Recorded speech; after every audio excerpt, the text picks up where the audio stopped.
So I love what Marianne Williamson said.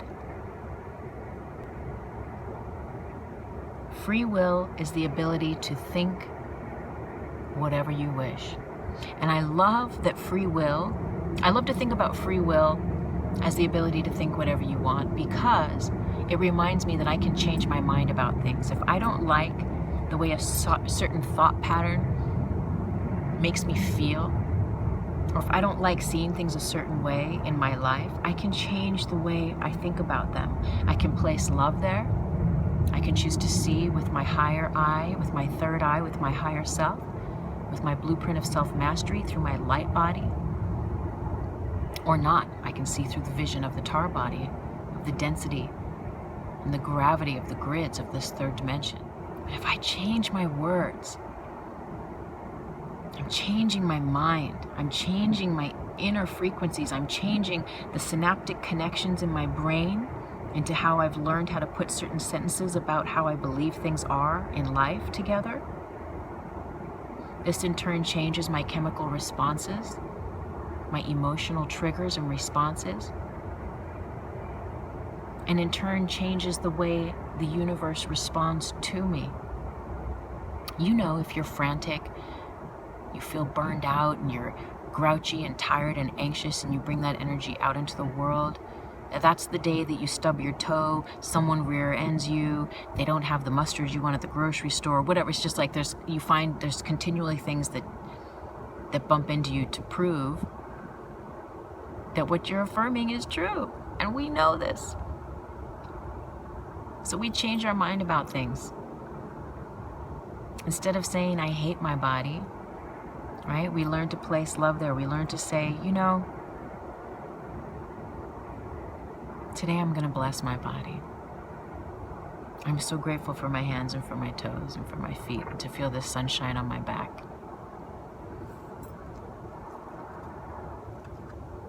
And it's our free will to think whatever we want. And to know that your thought, each thought, is completely taking you on a ride to how you're going to feel about whatever it is you're thinking about, and to how the world is going to respond to you with regard to that. And as we begin to deconstruct and really become conscious of those thoughts we keep, and change our mind about things, about how we see things, then the world begins to show up differently for us. And it's up to us how we roll with those changes. And I think that's why sometimes there can be so much resistance to change, because we know it's not, you don't just change one little thing. As soon as you start to change one little thing, like really genuinely, with your full, whole heart and authentic self, you realize there's probably a lot more. It's like a little thread, and you start pulling it and you're like, oh, the whole sweater starts to unravel. And sometimes you just get to knit a new sweater. And sometimes you end up just with like an arm and like a half a neck shoulder thing, and you're like, okay, I like this look. This feels more authentic to me. We can think whatever we want, and everything is energy. Scientists have proven that really everything, whether it's a table, a body, a t-shirt, a refrigerator, a piece of food, an animal, that really everything broken down to its smallest subset is a quark, is a subatomic particle.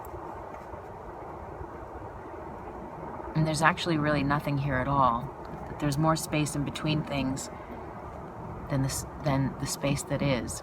So the law of vibration, as above, the thoughts we think, so below, right? What I'm entertaining as a repetitive in my mind, and what I think is true, what I believe is true, as it comes from my subconscious patterning, and as I speak it, maybe unconsciously, maybe consciously, and I think it over and over, that's what the world will bring to me and will affirm that is true for me.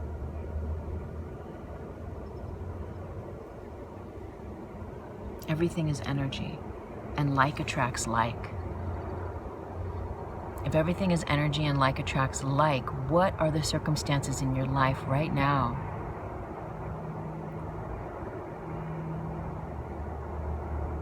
Are they reflecting what is true to you. And if they are, that is wonderful. And maybe there's other little areas in your life that you can tweak and work on as you're guided to. But what we're getting to is, let's match up the subconscious pattern with the earth pattern, whether we speak consciously or unconsciously. Is that matching the subconscious level of my being? And then is my root practice, my spiritual practice, assisting to align that with what is true to my nature, what is true to the love in my heart, and to my truthful existence for being here? Whether I shovel shit at the equestrian, I'm a janitor, a teacher, a yoga teacher, a spiritual author, a Buddhist monk, a pool cleaner, a gardener, whatever it is. And we find where there are blocks is where the subconscious pattern is not in sync with what we're speaking and is not in sync with what the spiritual I is thinking. So we get to sync up what the subconscious is saying, and maybe even take a pattern out or rewrite it. So if you're thinking, if you realize as you do your work that your subconscious is actually telling you that you should be afraid of the world, and that you're actually a fool for believing that anyone would want to listen to what you have to say, and meanwhile there's a seed in your heart that you know is true to you that tells you repetitively, you've got something to say and this is a part of what's going to make you happy, and you really, really know this. And it doesn't matter what other people think or if they get it. You just know for you that the process of you saying it, speaking it, doing it, whatever that is in honor to your truth.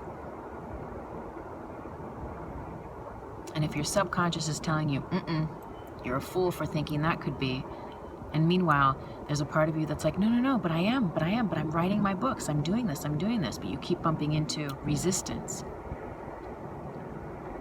Then how can I sync up these two patterns? And from that, how can I align that with my higher self, with my higher voice, with my higher being?